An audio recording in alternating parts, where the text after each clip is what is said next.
Bénéfice aussi, bonjour, si vous avez un l'école pour mettre dans mes côtés, tout doit me godo yaïgo. Et boni bayi, azan gagbe, mercredi, zosumo me melegesin, azan fotongo, bego jijira we maleo, ye goma tongo me vedo ya, ye ton ganjish, en bonne du forme. Mi c'est nous, mi c'est gbe.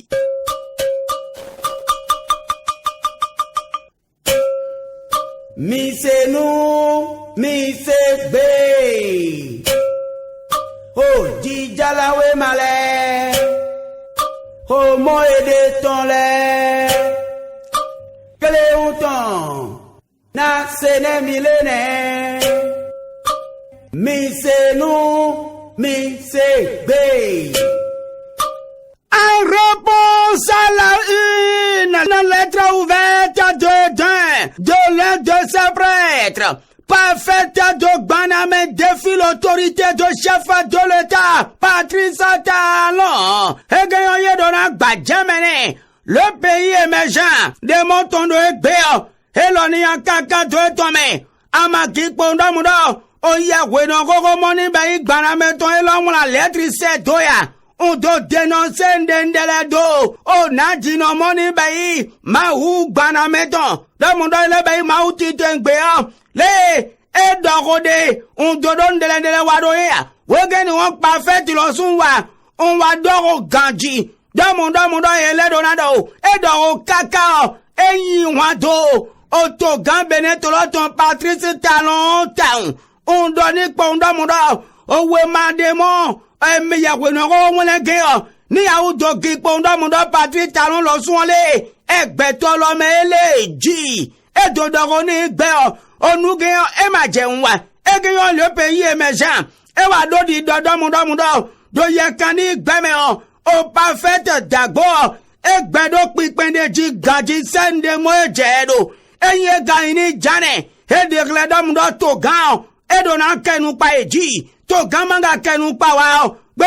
e wedo gan, moni bayi metono, be aloma kenu pa ya, dogo demon, au parfait do di donne, be na ze to gan da goleko, on do i don lele, en bonne du femme ya nou gen, e wenchi, do ya kani gbame ji le pays émergent de montons de gbeo et l'on y a kaka de tome on doit ndoko tondo ganji sande mo jedo baido na gbajemene amaloni do kipondo mranu jondo jijo le pays émergent nous on l'a donné et de dagbo persiste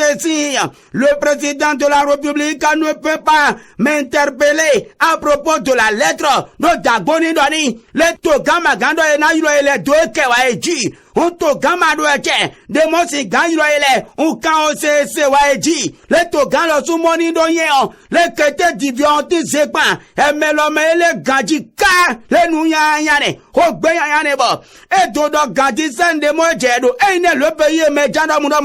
o procureur de moni bayi metonu galo ma kenu pa dogo gen goya ye dona gbajemene on le paye me jamo tondu egbeyan de tome on ya mo ganji info matin e lo sunu e ukale pola gbeji on wa do di dodo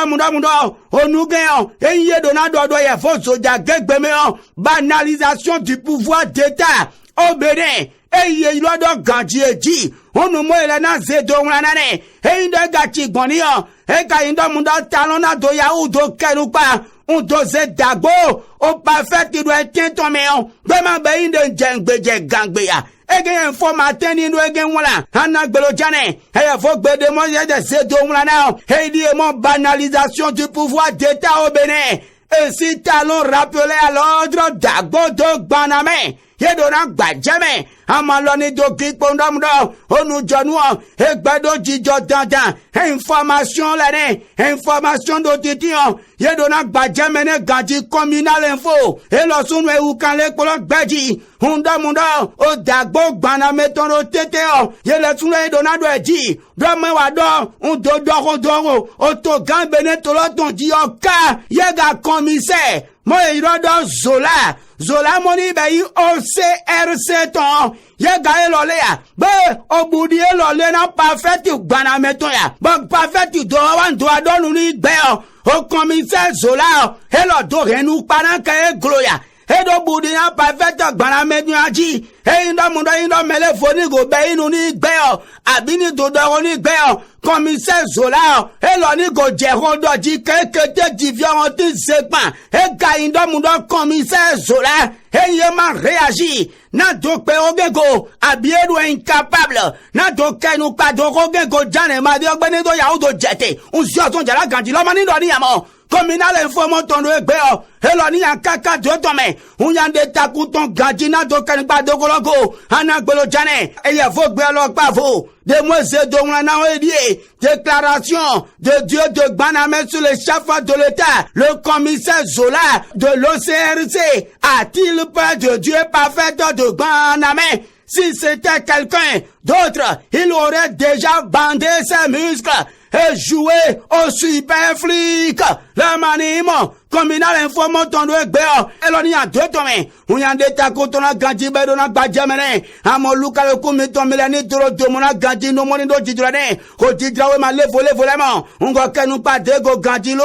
yedo na gbajamene benevie e ndo mundo e mandone wa amado na giamo na ga gran ba do ba bene tomi toni to yanu kon do gbon onu jon le réseau moni ba ho debi si an pawe a wa gipo ndo mundo chinu hi hon si toro de yo e ze kwa do lo mi ganji o kwa moni be ili va konu kunwe eye goze joran beneto do mundo na ni do ido wa ozoni gbe ganji ejini do jengbeje gangbe le matin mo tondo egbe o e an kaka do tome we an de takutron ganji densification du réseau au débit la Chine accorde 22 milliards de francs CFA au Bénin e genyo yedo na gba jamene amaloni do kikpondo mundo nu jonwa e gbedo jijogo jidrawe masupo wonla e pen le matinal nea yeme bi pata kenu pa dego damu nu wala do pa beta chinu gbodo bene tro gbo ton udu o yi mo chinu hi won ti tro le de eze oliva money ba ikonu konwe un ze do lo mena mi jegbi o un damu do réseau money ba ho debi o e do na gosona ganji e do na bi osono bene to mi to me amoye di to done amalo ni to ki ko damu do information le krene événement du jour ne ya yele tu mo ko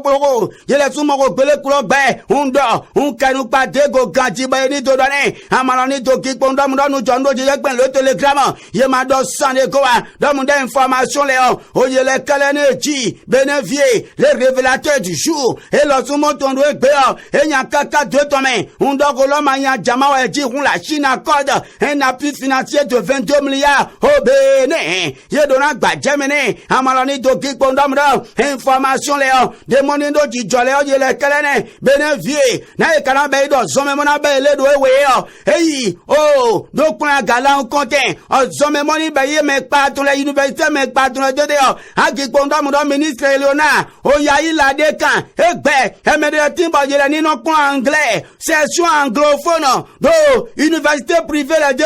ma u gba che na jino ministre egbe town e do mo do me le po ma do gian be do ozo me o pa money be privé ton le me do we pali wa ji ye gbe gbigbidi won attention vers gomen na ye money be yo zome wensi gan eme pasi gan mon na una sientakun un togoze o session anglophone ngeyo glensi gbeti apawe gen wa do ye kani gbeme o e na ve una eta un ganji sende mo jedo matinalement e matinalement ton egbe o e an kaka de tome o voton e ye an la dogo we ton ji ganji ba e do na gba jamene amaloni do gigbondo mo do jondo jijo matinalu wala o jidrawe ma le vole ne ya ye le tun le bon un kanu pa dego dogo ni gbema ya jamawaji ekpe la libération info de motondo egbeo e lo tun ya kaka de tome unya mo ganji sende mo jedo e fo gbe de mo de libération de ces dons la na edie mo ouverture arnachique des filières de formation dans les supérieurs monukunu jamais le gouvernement met en garde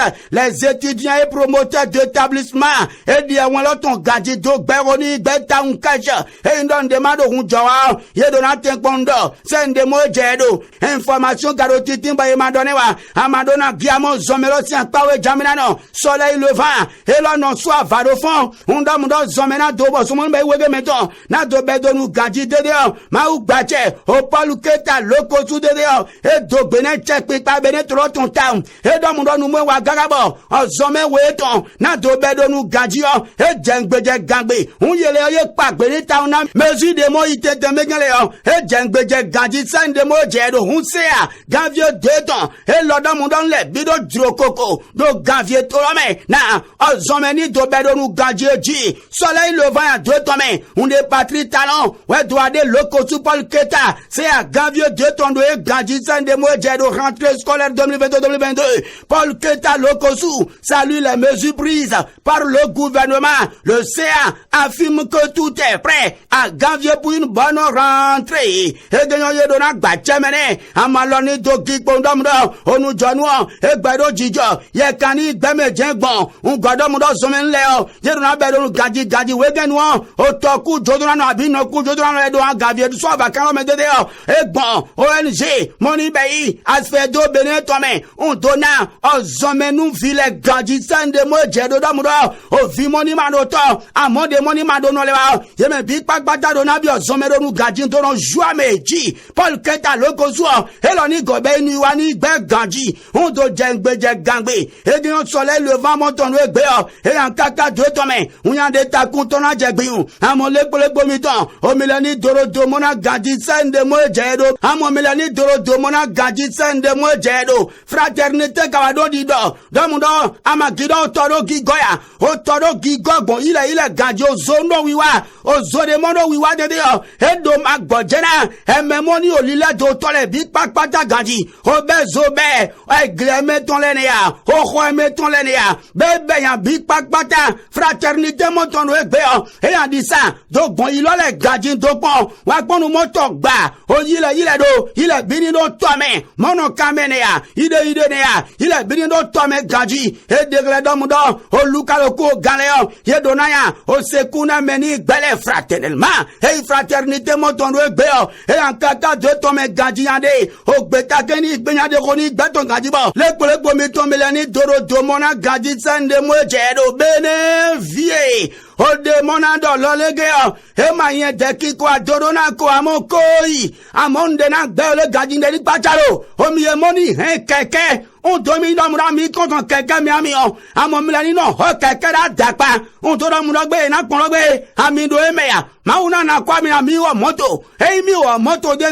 e ndo mi gbedo moto na joda dapa on to kwa mi de me o nwu e gan pon ami na pon en tout cas e po mi si lodo ton o yan e ndo mi na gbe kandego na doro moto hora dapa jana ma de o keke mi mo si e zo tu mi dro keke hora dapa ma mi na ho moto jami na pon gbe mi na ho moto ra pa on to kwa mi demeya chikoi na do mi po ndomdo lo yan misa un pe eye huino amisa efo Emmanuela Gojelu Martin Ajimokude nupo toji linya ezenami ho jijalawe male ho mo ede ton le